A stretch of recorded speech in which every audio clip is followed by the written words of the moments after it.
فرش التراب يضمني.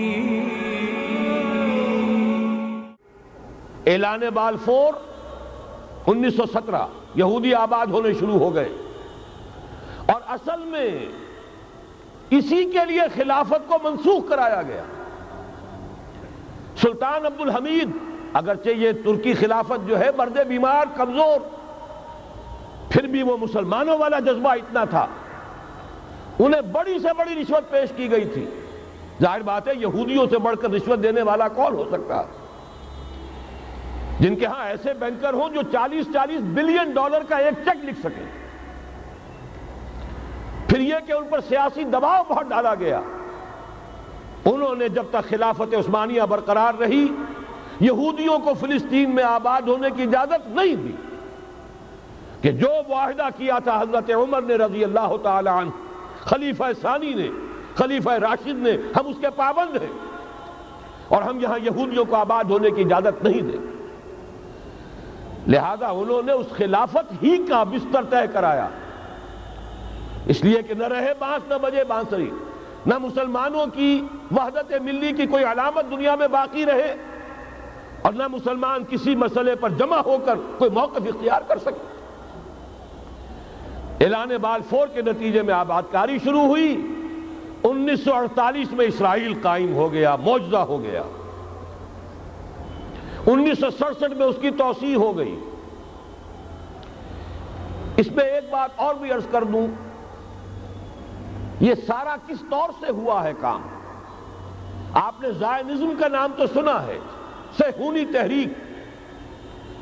خود اس کا جو بابا آدم تھا، آرڈر آف الومیناٹی، 1776 یکم مئی یہ نظام قائم کیا وائساپ نے، اور اس نظام کے تحت فری میسنری اور lodges of the great Orient قائم کیے گئے.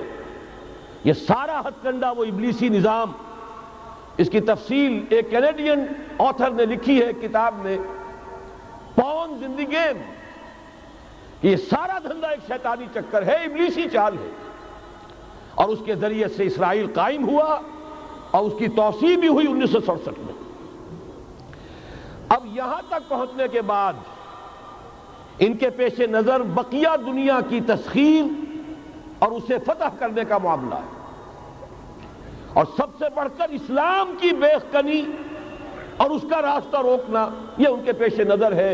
یریدون لیطفئوا نور اللہ بافواہہم.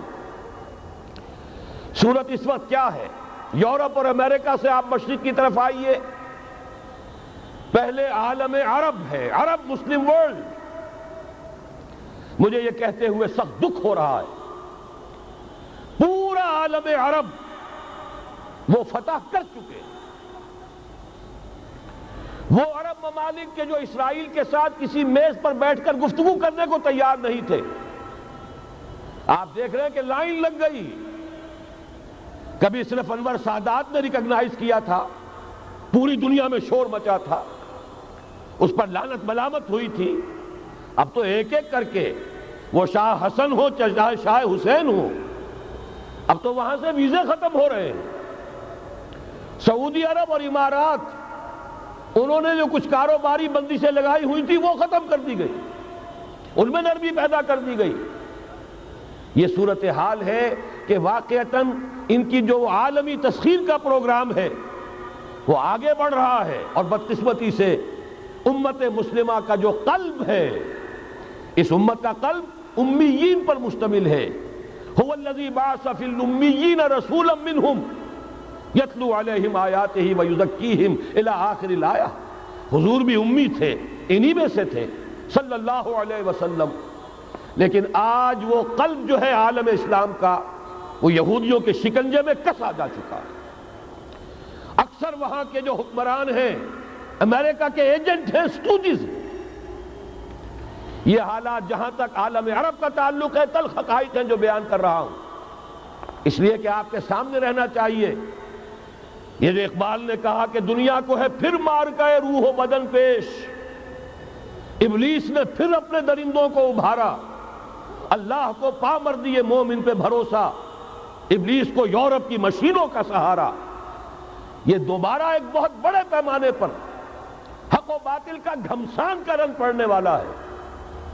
ملاحم کی جو حضور صلی اللہ علیہ وسلم نے پیشین گوئیاں فرمائی، الملحمۃ العظمیٰ، تاریخ انسانی کی عظیم ترین جنگ جو ابھی آنے والی ہے، اس کو سمجھ لیجئے اچھی طریقے سے کہ اس میں جو قوتیں ایک دوسرے کے مقابل آ رہی ہیں وہ کون سی ہیں۔ نیو ورلڈ آرڈر کہنے کو امریکہ کے زیر قیادت ہے، حقیقت میں امریکہ خود یہودیوں کے پنجے میں ہے۔ یہ وہی ابلیسی طاقت ہے جو آگے بڑھ رہی ہے۔ عالم عرب کو فتح کرنے کے بعد اب ان کے پاس اگلا عالم اسلام کا حصہ ہے، غیر عرب مسلم ورلڈ۔ ایران ہے، اس کے شمال مشرق میں ترکستان ہے، روسی اور چینی، مشرق میں افغانستان ہے، پاکستان ہے، یہ ایک بہت بڑا سالڈ بلاک ہے۔ اس کے بعد اگرچہ ہندوستان آتا ہے، بھارت، ظاہر بات ہے کہ وہاں مسلمان اقلیت میں ہیں سوائے کشمیر کے، لیکن یہ نوٹ کیجئے کہ وہاں بھی کم سے کم 15-18 کروڑ مسلمان موجود ہیں۔ آج بھی دنیا کا سب سے بڑا ملک جس میں مسلمانوں کی تعداد اور جن کی نفری سب سے بڑھ کر ہے وہ بھارت ہے۔ اس کے بعد پھر انڈونیشیا، ملائیشیا ہے، اس سے آگے ہے پھر فار ایسٹ، ابھی انہیں فتح کرنا ہے۔ نیو ورلڈ آرڈر کا یوں سمجھئے کہ ابھی یہ ہارڈ نٹ ٹو کریک، ابھی ایک لوہے کا چنا ہے چائنا کی شکل میں موجود۔ اور مجھے یاد آ رہا ہے ڈی گال کے الفاظ بہت سے لوگوں نے سنے ہوں گے، اس نے کہا تھا کہ ہم نے خام خواہ روس کو اپنا دشمن بنا لیا ہے، وہ تو ہمارا بھائی ہے، وائٹ ریسس، وہ تو بنیادی طور پر یورپین قوم ہے۔ Beware of the yellow masses of the east, تمہیں گھبرانا چاہیے، تمہیں خبر لینی چاہیے، وہ مشرق بعید کے جو زرد رو لوگ ہیں، China, Indochina, Japan, yellow races. ابھی اس نیو ورلڈ آرڈر کے لیے جو فتح عالم اور تسخیر عالم کا پروگرام ہے، اس میں پہلے غیر عرب مسلمان دنیا اور پھر یہ فار ایسٹ کا خاص طور پر یلو ماسز، یہ ہے کہ جنہیں ابھی انہیں ٹیکل کرنا ہے۔ اور اسی لیے میں عرض کرنا چاہتا ہوں، حقائق ہمارے سامنے رہنا چاہیے۔